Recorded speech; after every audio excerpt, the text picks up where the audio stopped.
विवेक GK में स्वागत है। आज हम पढ़ेंगे सामंतवाद का पतन। सामंतवाद का पतन के बारे में आज पढ़ेंगे। फुल डिफिनेशन, फुलिज्म, पतन कैसे कैसे कैसे कैसे हुआ, पूरा जानकारी हम जानेंगे। यहाँ पर हम पढ़ेंगे उद्देश्य, परिचय, परिभाषा, सामंतवाद का पतन, उपसंहार, अभ्यास प्रश्न, प्रस्तावित प्रश्न, इतना कुछ पढ़ने वाले हैं। उद्देश्य में प्रस्तुत पाठ के निम्नलिखित उद्देश्य छात्रों को सामंतवाद यूरोपीय के संबंध में जानकारी देना और तथा उनके अवसान की प्रक्रिया को अवगत कराना। सामंतवाद का पतन कैसे हुआ, इसके परिणाम स्वरूप किस रूप में परिवर्तित संभव हो सका। नेक्स्ट है परिचय। सामंतवाद जागीर प्रथा पर आधारित एक समान सामाजिक और राजनीतिक व्यवस्था थी जिसका विकास यूरोप में पूर्व मध्य काल अर्थात 5वीं शताब्दी से 15वीं शताब्दी के बीच हुआ था। सामंत समाज व्यवस्था के तहत सम्राट, राजा और सामंत से लेकर नीचे रैयत और कृषिदास तक सभी सुरक्षा और सेवा के अनुबंधों में बंधे हुए थे। सामंतवाद ग्रामीण व्यवस्था पर आधारित था। सामंतवाद का विकास पतन संपूर्ण यूरोप में एक साथ नहीं हुआ। सामंतवाद बनना गौरव की बात थी। सामंतवाद ओहदा और जागीर प्रथा प्राप्त करने के लिए होमेज अदा करना पड़ता था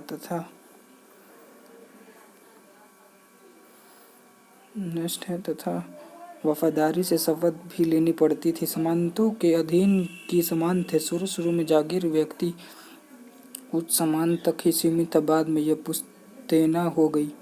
सामंत के पतन के कारणों में के उसके प्रति प्रजा और शोषित जनता का विरोध प्रथम और मुख्य कारण है। उसके अतिरिक्त धर्म युद्ध तथा अन्य युद्धों में बड़ी संख्या में सामंतों का सफाया हो गया। प्राकृतिक सब आपदाओं के कारण आबादी काफी घट गई और खेतों में काम करने वालों की कमी हो गई। व्यापार और व्यापारियों का महत्व बढ़ा। नए नगरों का विकास हुआ। राजा का व्यापारियों का जनता का सहयोग मिला, जिसके कारण सामंतवाद कमजोर पड़ता गया। नेक्स्ट है कि यूरोप में 13वीं सदी में कुछ नई परिस्थितियां तैयार हुई। जर्मनी के अलावा यूरोप के अन्य भागों में राजा की शक्ति में वृद्धि हुई। कृषि व दास प्रथा का ह्रास हुआ। वाणिज्य व्यापार का विकास, नगरों के तीव्र गति से विकास जैसी गतिशील प्रक्रियाओं के कारण सामंतवाद के टिक नहीं सका। यह मध्यकाल व्यवस्था के पतन और एक नए युग के आगमन का संकेत दे रहा था। 14वीं और 15वीं शताब्दी में प्राय उन सारी शक्तियों का विघटन हुआ जो मध्यकालीन व्यवस्था की मुख्य विशेषता थी।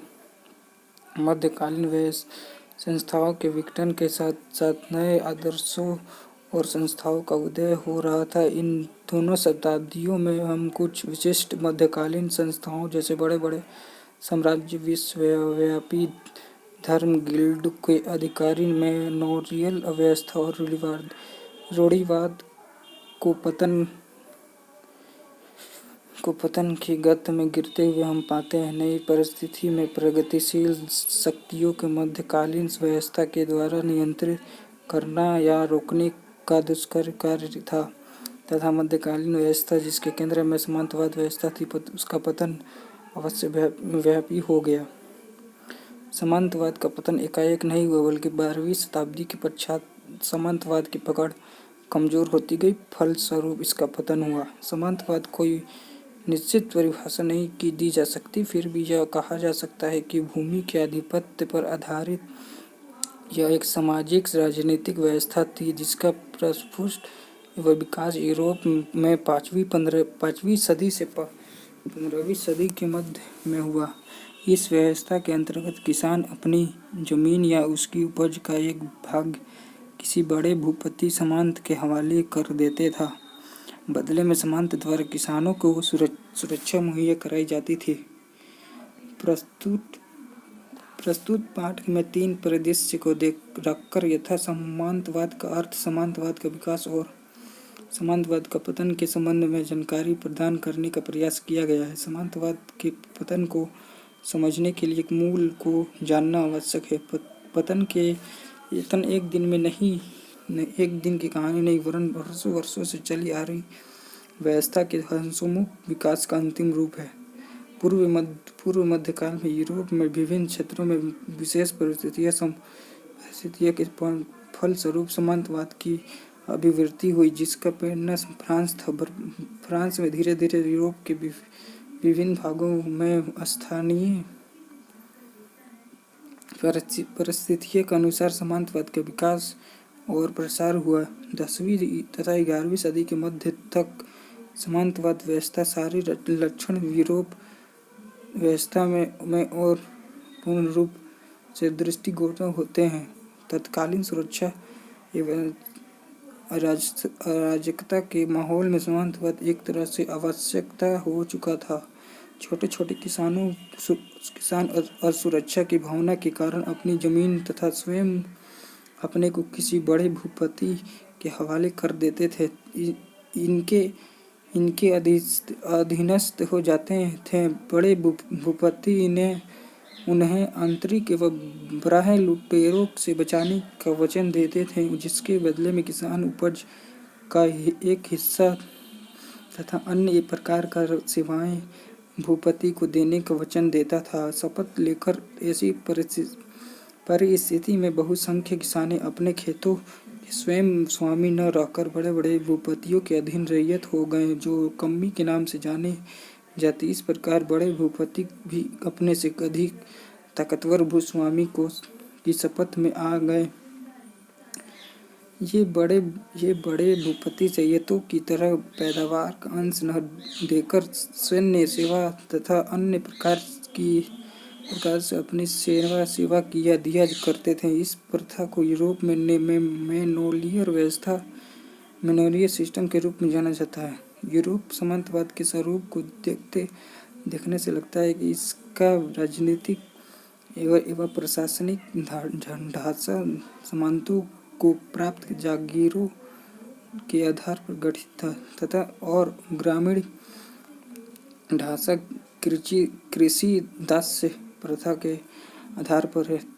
इस प्रथा के अधीन किसान भूमि के बंधे होते थे और भूमि के मालिक वे जमींदार होते थे, जो असली काश्तकारों और जाजा के बीच की कड़ी का काम करते थे। किसान जमीन जोतने के बदले सामंतों का उपज और बैगार के रूप में लगान अदा करते थे। इस प्रणाली का आधार स्वयं आधारित अर्थव्यवस्था थी, जिसमें वस्तुओं का उत्पादन बाजार में बेचने के लिए नहीं बल्कि मुख्यतः स्थानीय कृषि और मालिकों के लिए होता था। यूरोप में समान भारत में भी इस अर्थ में सामंतवाद का उद्भव, विकास तथा पतन हुआ। परिभाषा डिफिनेशन, अर्थ और स्वरूप। सामंतवाद की कोई निश्चित परिभाषा नहीं दी जा सकती है। प्रोफेसर राम शरण शर्मा के अनुसार सामंतवाद की ठीक परिभाषा करना बहुत ही कठिन है। जिस प्रकार समाजवाद की परिभाषा भी उतनी ही जितनी समाजवाद की, उसी प्रकार सामंतवाद की भी अनेक परिभाषाएं हैं। इस शब्द का प्रयोग ऐतिहासिक विकास की विभिन्न व्यवस्थाओं में देश काल की दृष्टि से अलग अलग किया गया है।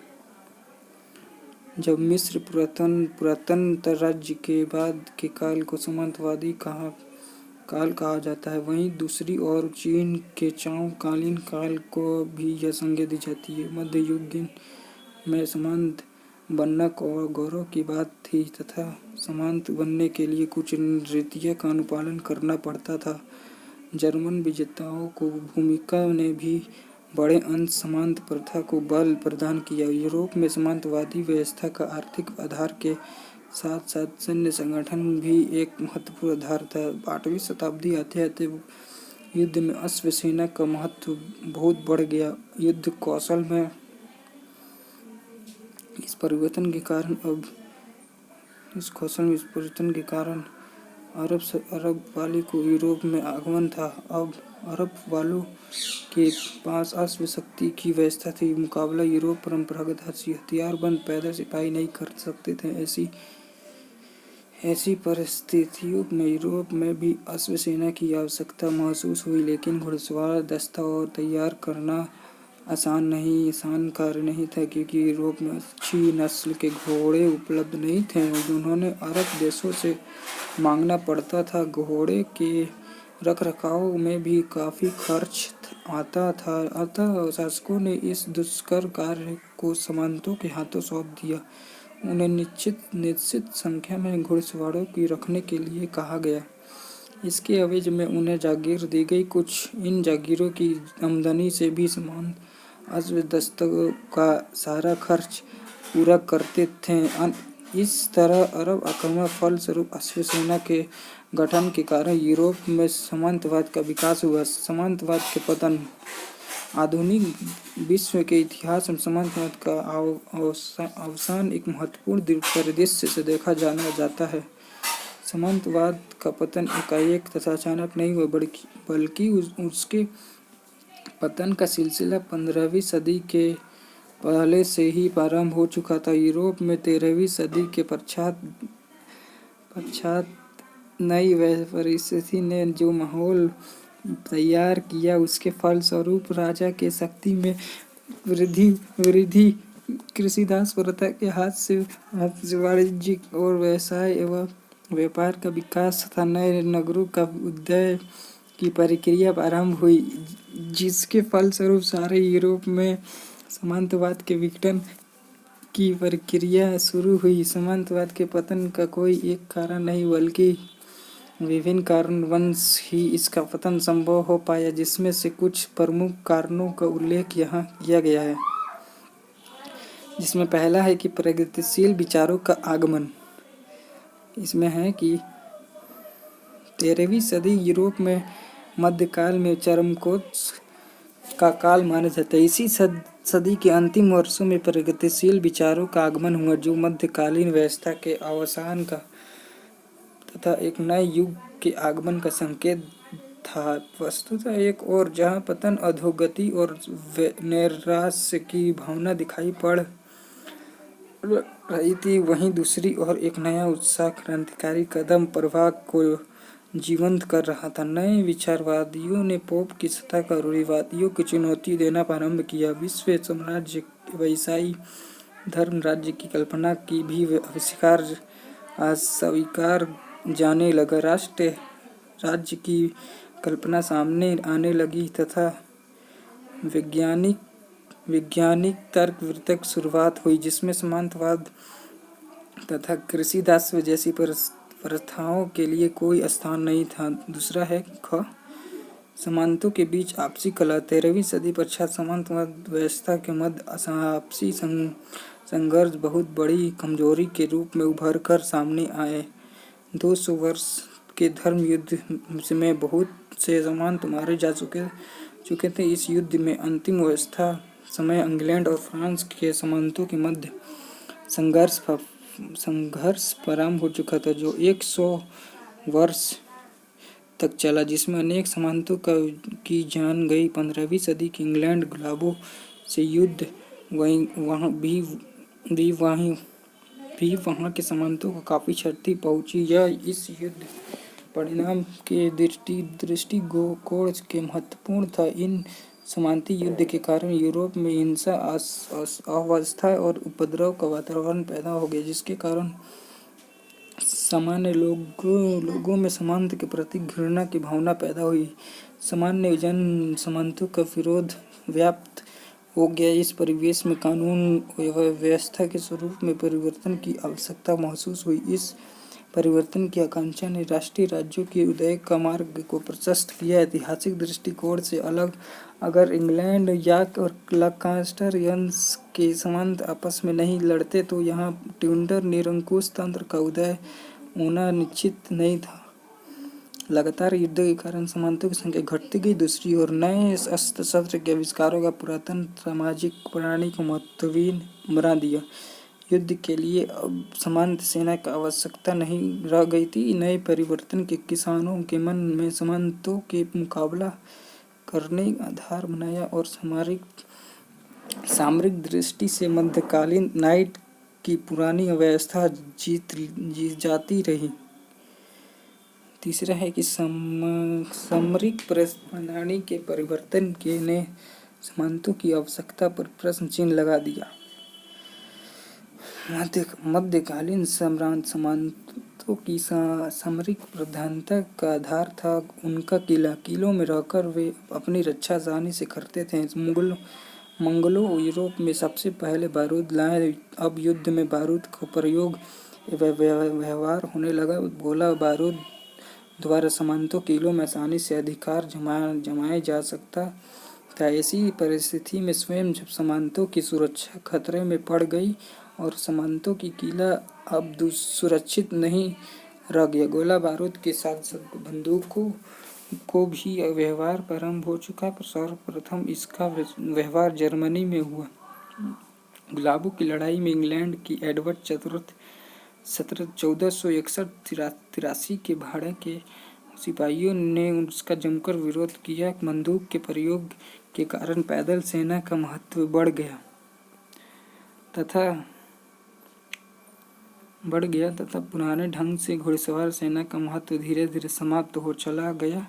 सामंतों को दबाने के लिए राजा ने पैदल सेना के संगठन के साथ बंदूक और बारूद को प्राप्त करने के लिए प्रयास किया, जिसकी पूर्ति शहर व्यापारी ही कर सकते थे। प्रारंभ से ही सामंतों के विरोधी व्यापारियों ने पैसे से राजा का हाथ मजबूत किया। ऐसी परिस्थिति में सामंतवाद पतन सुनिश्चित था। चौथा है सामंतों के खिलाफ किसानों का विद्रोह। सामंतवाद के पतन का एक प्रमुख कारण किसानों का विद्रोह था। सामंत शोषण के कारण किसानों की असंतोष का भावना व्याप्त हो चली थी। किसानों ने छोटे छोटे विद्रोह के रूप में उभरती रहती थी। ऐसी ही परिस्थिति 1348 ईस्वी में करीब प्लेग की महामारी का प्रकोप हुआ, जो रूस, Asia minor, England, France, Holland, Belgium, Germany के साथ मिस्र, अफ्रीका, मध्य एशिया में महामारी रूप ले चुका था। इसे काली मौत के रूप में जाना जाता था। इस बीमारी ने यूरोप में लाखों लोगों की जान ली, जिससे जनसंख्या के स्वरूप में भारी परिवर्तन कर दिया। जमीन जोतने के लिए कृषि मजदूर की कमी महसूस होने लगी। इंग्लैंड में किसानों की मजदूरी बढ़ने लगी। सामंतों के दबाव के कारण इंग्लैंड मजबूत कानून तो बना दिया, लेकिन विद्रोह का सिलसिला प्रारंभ हो गया। नेक्स्ट है कि 1381 में वाटवाइलर के नेतृत्व में किसानों का बहुत बड़ा विद्रोह हुआ। उसकी मुख्य मांगे थी कमी प्रथा का अंत, सस्ता लगान, नए मजदूर कानून को समाप्त करना। इस विद्रोह में शिल्पियों, दस्तकारों के साथ साथ निचली श्रेणियों के पादरियों ने भी किसानों के साथ दिया। राजा की शक्ति की आगे विद्रोह टिक नहीं सका, लेकिन विद्रोह की प्रवृत्ति को दबाया नहीं जा सका और अंततः इसकी जीत 15वीं सदी में हुई। इंग्लैंड की तरह ही फ्रांस में भी किसानों का विद्रोह हुआ, जिसे जैकरी विद्रोह के नाम से जाना जाता है। पांचवा की नई आर्थिक व्यवस्था का उदय।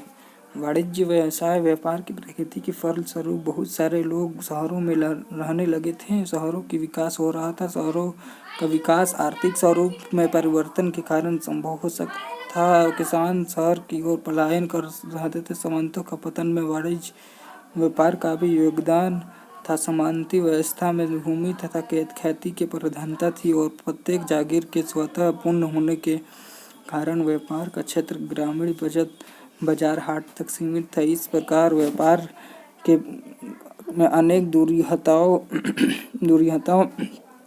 थी। 11वीं सदी के अंत में इस व्यवस्था पर धर्म युद्ध के कारण प्रभाव पड़ने लगा। धर्म युद्ध ने इन दूरिहताओं को समाप्त करने में महत्वपूर्ण भूमिका निभाई। धर्म युद्ध के कारण समाज के विभिन्न वर्गों में नवचेतना आई और व्यापारियों गतिविधियों ने नए जीवन का संचार किया। धर्म युद्ध के फलस्वरूप यूरोप वालों ने मुसलमानों के हाथ में भूमध्य सागर का रास्ता छीन लिया और फिर प्राचीन काल में इससे पूर्व और पश्चिम के बीच व्यापार का बहुत बड़ा मार्ग बनाया।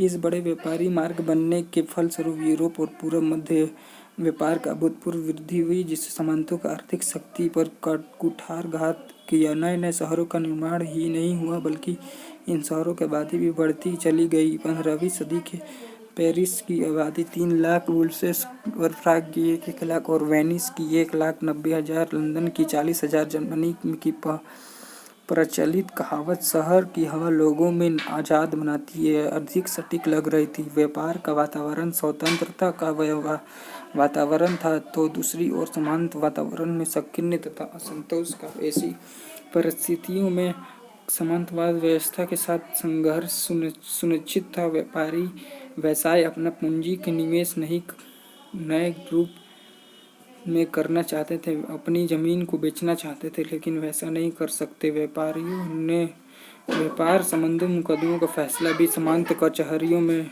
ही होता था, जहां सामंतों का व्यापार का आसानिक भी ज्ञान नहीं था। ऐसी परिस्थिति में व्यापारी पूर्ण रूप से सामंतों का मुक्त होने चाहते थे। सामंतों की दास और व्यवसायियों के यहाँ काम नहीं कर सकते थे। इन कारणों शहर की व्यापारियों और सामंतों के मध्य तीव्र संघर्ष प्रारंभ हुआ, जिसके फलस्वरूप व्यापारियों ने अपना संगठन बनाया और राजा को सहायता से अपनी कुछ मांगे पूर्ति भी कराई। वस्तुतः सौदागरों के इस वर्ग की सामंतों की पराकाष्ठा जैसे जैसे व्यापारियों में वृद्धि हुई सामंतवाद की बड़ी खोखली होती गई। इस प्रकार सामंतवाद का हास्य प्रारंभ हुआ। नेक्स्ट है कि व्यापारी में वृद्धि के कारण वस्तु विनिमय प्रणाली का स्थान मुद्रा ने लिया। इस मुद्रा व्यवस्था के कारण सिक्कों का प्रधानता बढ़ी। सामंत व्यवस्था के आर्थिक आधार पर मुद्रा प्रधानता नहीं थी। सिक्के के प्रचलन के परिस्थितियों में बिल्कुल बदल गया। अभी तक सामंत लगने के बदले में किसानों के विभिन्न प्रकार के सेवा व्यापारियों लेते रहे थे, लेकिन अब इन्हें पैसों की आवश्यकता पड़ी। नए प्रक्रिया ने वे किसानों से सेवा के बदले वैसे पैसे लेने लगे। सामंतों को इससे राजनीतिक हीनता का सामना करना पड़ा तथा राजनीतिक अधिकार को बहुत धक्का लगा। किसानों पर से इनका व्यक्तिगत अधिकार प्रभुत्व समाप्त होता जा रहा था, इससे सामंतों की राजनीतिक शक्ति कमजोर होती गई। मुद्रा प्रधान अर्थव्यवस्था सामंतों की खेती के व्यवसाय के रूप में देखना शुरू किया। इस कारण अपनी जागीर से अधिक मुनाफा कमाना चाहते थे, जिसके तहत जमीन की घेराबंदी शुरू की गई। इससे घिरे हुए क्षेत्र में खेती के नए तरीके अपनाए गए। नई व्यवस्था उतने किसानों की आवश्यकता नहीं थी, जिस कारण उन्होंने अपनी जागीर में बसे किसानों को निकालना शुरू किया। जिसके फलस्वरूप एक ओर मैनुअल व्यवस्था का अंत हुआ और दूसरी ओर कृषि व्यवसायीकरण प्रारंभ हुआ। अब किसान नए व्यवसाय की तलाश में शहरों की ओर जाने लगे। इस प्रकार मुद्रा प्रधान अर्थव्यवस्था सामंतवाद की कमर तोड़ दी और इसका विनाश हुआ। कि राष्ट्र राज्यों का उदय। मध्यकालीन अर्थव्यवस्था का स्वरूप वस्तुतः जीवन निर्वाह की अर्थव्यवस्था थी। इस व्यवस्था में मुनाफा तथा प्रतियोगिताओं का अभाव था। वाणिज्य व्यवसाय के उदय के कारण एक व्यवस्था युग का प्रारंभ हुआ, जो मुनाफा प्रधान अर्थव्यवस्था का स्वरूप ले रही थी।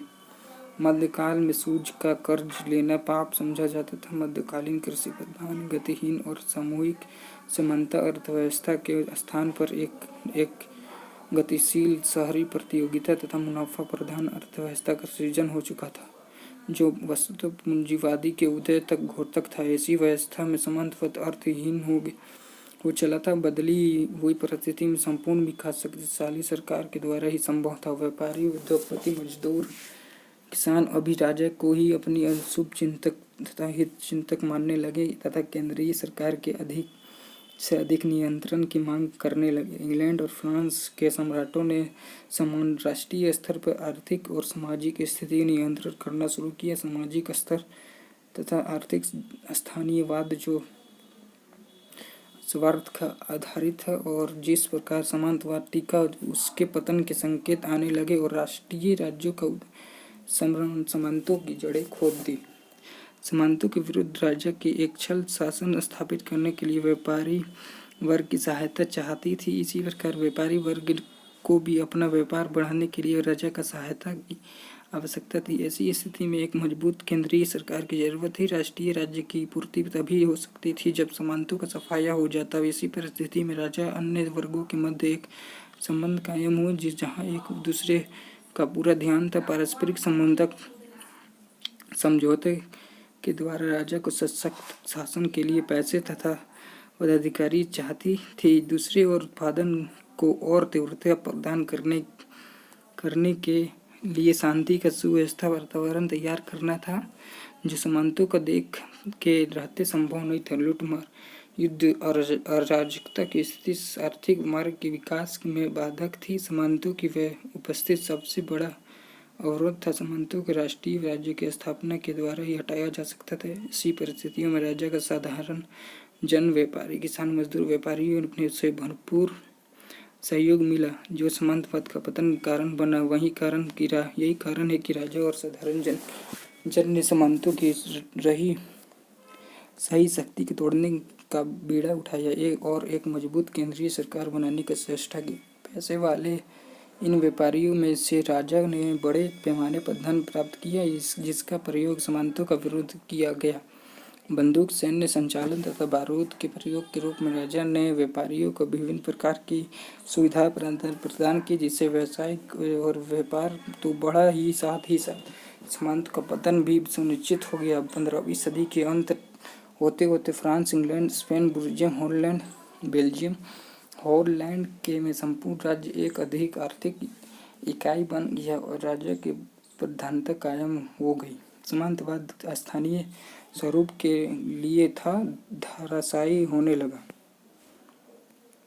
6 है कि पुनर्जागरण एवं धर्म आंदोलन का प्रभाव। पुनर्जागरण और धर्म आंदोलन का सामंतवाद के पतन में योगदान किया। सामंतवाद तथा शक्तिशाली राष्ट्रीय राज्यों के मार्ग में प्रशस्त पुनर्जागरण ने सामंतवाद को समाप्त किया। नए ज्ञान, बुद्धि, तर्क, तर्कज्ञान सुनी सामंती विचारधारा को नकारा तथा सामंत विचारधारा इसका सामना न कर सका। धर्म सुधार आंदोलन ने भी चर्च की महत्ता पर प्रश्न चिन्ह लगाया, जो सामंती व्यवस्था का एक मुख्य आधार था। धर्म सुधार आंदोलन के कारण चर्च की जमीन जब्त की गई, पदारियों के विशेष छीने गए, रूढ़िवादी विचारधारा पर प्रहार किया, जो सामंतवाद के मजबूत स्तंभ थे, इसे हिला कर रख दिया। इस प्रकार पुनर्जागरण धर्म आंदोलन का सामंतवाद के आधार स्तंभ को समाप्त कर दिया, इसके पतन का कारण बना।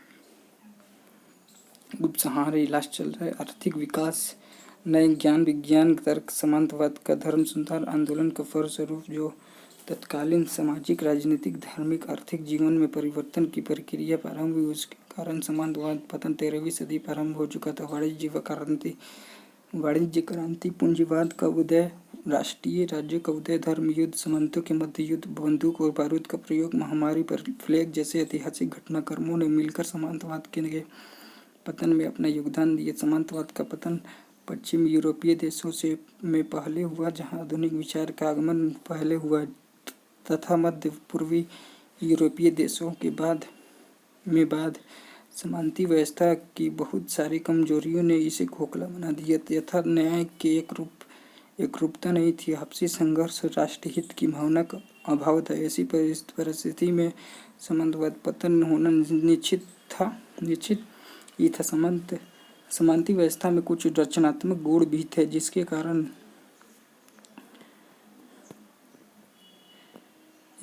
सामंतवाद वर्षों तक चलता रहा, जैसे ब्राह्मण आक्रमण से सुरक्षा, विधि निर्माण, राजा की निरंकुशता पर अंकुश, सूर धर्म विकास तथा साहित्य काल का विकास भी इस अवधि में हो गया। इंग्लैंड, फ्रांस, जर्मनी साहित्य आंदोलन की शुरुआत हुई। मध्यकालीन मठों में ज्ञान और दर्शन की परंपरा को सुरक्षित रखा गया। इतनी सारी विशेषताओं के होते हुए भी सामंतवाद मानवतावादी दृष्टिकोण के विपरीत था। यही कारण है कि सामंतवाद सने हुआ और न कि एक का एक। इससे प्रश्न बनता है कि सामंतवाद के पतन के कारणों का प्रकाश डालिए। दूसरा प्रश्न बन सकता है कि क्या कहना सही है सामंतवाद पतन के फलस्वरूप की वाणिज्य, व्यवसाय एवं नगरों का विकास हो गया। तीसरा है सामंतवाद क्या है, इसका पतन क्यों। वीडियो पसंद है तो लाइक, शेयर, सब्सक्राइब कर दीजिए। थैंक्स।